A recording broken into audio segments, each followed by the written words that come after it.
샬롬. 주님께서 채워주시는 평안함이 충만히 채워지고 누리시는 하루가 되시기를 바랍니다. 오늘은 호세아서 7장 1절로 16절의 말씀을 가지고 의식주의자를 책망하시니라는 주제로 우리가 요약하는 기틀을 나누어 봅니다. 본문 1절입니다. 내가 이스라엘을 치료할 때에는 에브라임의 죄와 사마리아의 악이 드러나는도다. 저희는 괴사를 행하며 안으로 들어가 도적질하고 밖으로 떼지어 노략질하며 1절에 보게 되면 괴사를 행하며라고 합니다. 여기서 괴사는 속임 또는 기만, 그런 어떤 속임과 기만을 베풀면서 안으로 들어가 몰래 숨어 도둑질하고 떼지어 노략질한다는 의미입니다. 노략질한다는 그런 의미입니다. 그러나 하나님은 그 죄를 다 기억하신다라고 7장 2절에서 밝히고 계십니다. 여기서 에워싸다는 로프로 칭칭 동여맬 때 쓰는 단어입니다. 동여매진 상태에서 하나님의 목전에 서 있다는 뜻입니다. 영적으로 결박된 사람들을 여러분 의미하는 것이죠. 근데 이 사람들이 어떻게 살아가는가? 근데 우리는 놀라운 사실을 한 가지 발견하게 됩니다. 그것은 인애가 없는 사람들이 하나님의 백성들이 아니라 오히려 악한 자들을 매우 기쁘게 한다는 겁니다. 3절을 보시기를 바랍니다. 하나님과 하나님의 백성을 사랑하지 않고 세상의 다른 것들을 사랑하고 그들의 환심을 사기 위해 노력한다는 뜻입니다. 그래서 하나님은 4절 첫 줄에서 저희는 다 간음한 자라고 하신 겁니다. 왜 간음하는가? 왜 간음한 자들인가? 왜 간음하는 사람들인가? 그들이 사랑과 헌신의 대상이 바뀌었기 때문입니다. 4절에 보면 빵 만드는 자에게 그칠 뿐이니라 이렇게 되어 있습니다. 호세아는 이스라엘 백성들을 불에 달궈지는 화덕으로 비유하고 있습니다. 빵 만드는 자들은 위에서 언급한 왕과 백성들을 가리킵니다. 빵 만드는 자에게 가장 필요한 것이 무엇인가? 빵을 구울 수 있는 화덕이 아니겠습니까? 즉 그들이 빵 만드는 자들에게 있어 달궈지는 화덕처럼 살고 있다는 겁니다. 좀 더 구체적으로 말씀을 드리자면 이스라엘 백성들은 하나님의 백성들에게 인애가 없이 그렇게 차디차고 냉소적이면서도 세상의 권력자들과 유익을 주는 사람들에게는 그들의 마음이 격한 흥분과 충성심으로 달궈진 화덕처럼 활활 타고 있다는 겁니다. 한번 생각해 보세요. 우리는 이 사람을 사랑해야 됩니다. 병들어 있고 가난하고 지치고 방황하는 사람을 사랑해야 되는데 오히려 잘 먹고 잘 살고 교회에서 힘이 있고 떵떵거리는 사람들한테 그냥 아양 떨면서 잘 보이는 거, 이런 거 아니겠습니까? 계속해서 6절을 보세요.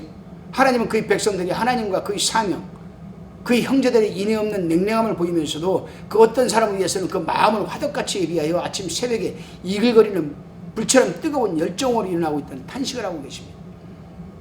6절에서 불이 일어난다 이 히브리어는 라하브인데 이 단어는 사무엘상 17장 7절에서 골리앗의 창 끝을 가리킬 때 사용된 단어입니다. 이 번쩍거리는 날카로운 창 끝을 의미하죠.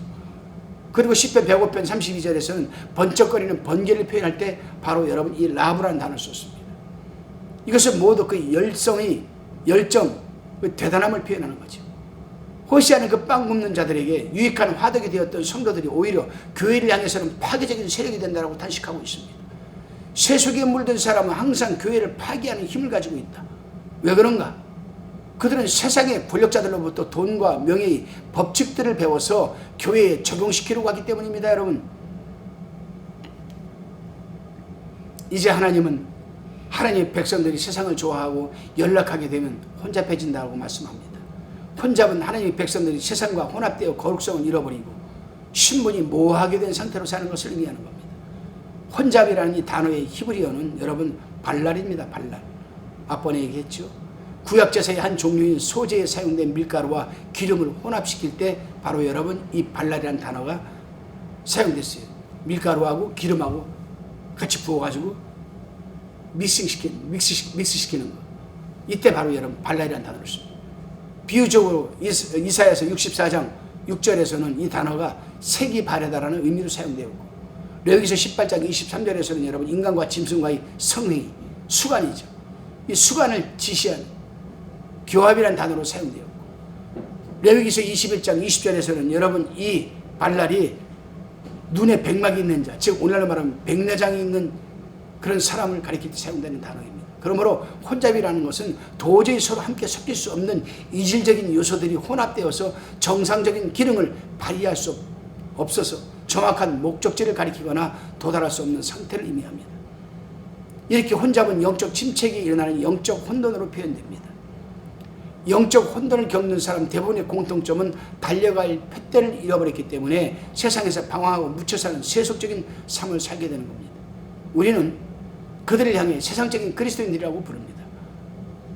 호세아는 16절에서 혼잡에 사로잡힌 이스라엘 백성을 향해서 속이는 활, 즉 하나님이 타깃을 맞추지 못하고 방황하는 그런 생활의 비유를 말하고 있습니다.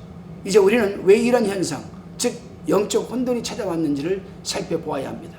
8절에 보면 에브라임이 열방에 혼잡되니 저는 곧 뒤집지 않은 전병이로다라고 합니다. 여기서 주어지는 주어는 에브라임입니다. 즉 열방이 강제로 에브라임을 혼잡게 섞은 것이 아니라 자기 스스로 세상과 어울려 섞이기를 원했다는 겁니다. 여기서 혼잡되니라는 동사의 태는 히펠령입니다. 히펠령. 자기 스스로 너무 원해서 선택했다는 겁니다. 그리고 열방은 하나님을 알지 못하는 이방 나라를 의미합니다. 결국 하나님의 백성들이 불신자들이 가치관과 인생관을 그대로 탐습하여서 하나님의 백성들을 분간해낼 수 없을 만큼 혼란하게 혼잡하게 되었다는 겁니다. 에브라임이 누굽니까 여러분? 5장 3절에서 하나님 앞에서 가장 대표적으로 교만한 여러분 지파로 소개되었습니다. 교만한 자는 겉으로 보기에는 매우 강한 자처럼 보이지만 하나님이 그 안에서 역사하지 않기 때문에 자신이 복잡한 생각으로 혼돈에 휩쓸리는 것이죠. 일반적으로 교만은 사람들 앞에서 돈을 자랑하거나 자신의 도덕성이나 의로움을 자랑하거나 능력이나 학벌을 자랑하는 것이라고 생각합니다. 하지만 이것들은 단지 교만의 증상에 불과한 겁니다. 교만의 뿌리는 어미하시고 지존하신 하나님에 대한 무지이며 하나님의 주권과 도움을 중시하지 않고 사는 자유인의 삶을 의미하는 거 아니겠습니까? 그래서 하나님은 열방과 섞여 하나님의 백성으로서 거룩한 신분과 정체성을 잃어버리고 세상에 섞여 사는 그들을 뒤집지 않은 전병, 케이크와 같다라고 지금 말씀하는 겁니다. 아마도 부침개를 붙여본 사람은 알 거 아니겠습니까? 부침개를 붙이다 보면 적당한 시기에 뒤집지 않으면 어떻게 됩니까? 밑부분은 다 타버리고 윗부분은 제대로 익혀지지 않아서 먹을 수 없게 되는 거, 냄새가, 탄냄새가 나고. 하나님은 세상 속에서 하나님의 백성으로서의 신분을 망각하고 사는 그들이 마치 뒤집지 않은 전병처럼 쓸모없는 사람이 되고 말았다고 말씀하시는 겁니다. 하나님 나라를 위해서 사용할 수 있는 무가치한 사람이 되었다는 의미죠.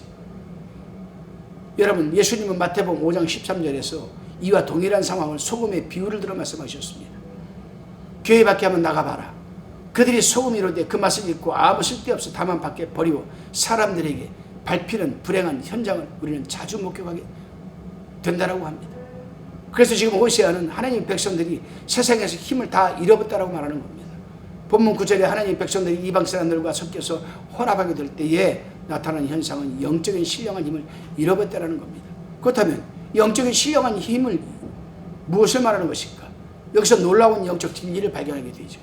원래 하나님의 백성들은 힘을 가진 존재들이었다는 겁니다. 그런데 사용된 단어 코아흐, 이 코아흐는 능력을 의미하는데 처부수다라는 동사에서 유래되었습니다. 하나님은 그의 백성들에게 세상을 쳐부시며 살만한 능력과 권세를 주셨다는 겁니다. 근데 그 세상을 쳐부실 만한 능력과 권세가 없다는 거예요. 자, 이제 11절에 보면 교만한 자의 선택이 나오죠.